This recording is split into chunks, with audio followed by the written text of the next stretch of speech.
ഇന്നു പൂത്തു തളിർക്കണം കൊഴിഞ്ഞടന്നിന്നു മണ്ണിനെ പുൽകണം. എന്നെത്ര ഗുപ്തമായി, എത്ര സൂക്ഷ്മമായി, എത്ര വാത്സല്യലോലമായി മണ്ണിനാശയറിഞ്ഞു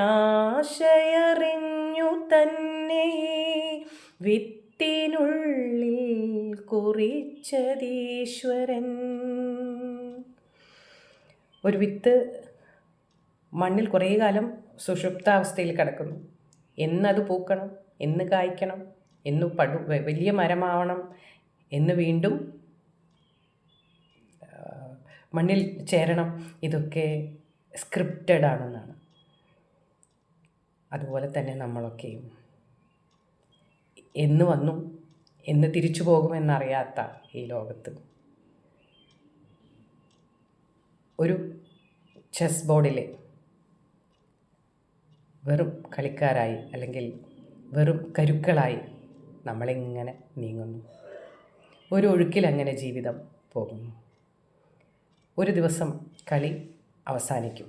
മണ്ണിൻ്റെ ആശയറിഞ്ഞ് തന്നെയാണ് വിത്തിനുള്ളിൽ ഇതെല്ലാം കുറിച്ചത് എന്നാണ്. അപ്പോൾ പ്രകൃതി അതൊക്കെ ആൾറെഡി പറഞ്ഞു വച്ചിരിക്കുന്നു. അതുകൊണ്ട് തന്നെ ഒന്നിനെക്കുറിച്ച് ഓർത്തും വിഷമിച്ചിട്ടും കാര്യമില്ല. എല്ലാവർക്കും ശുഭദിനം.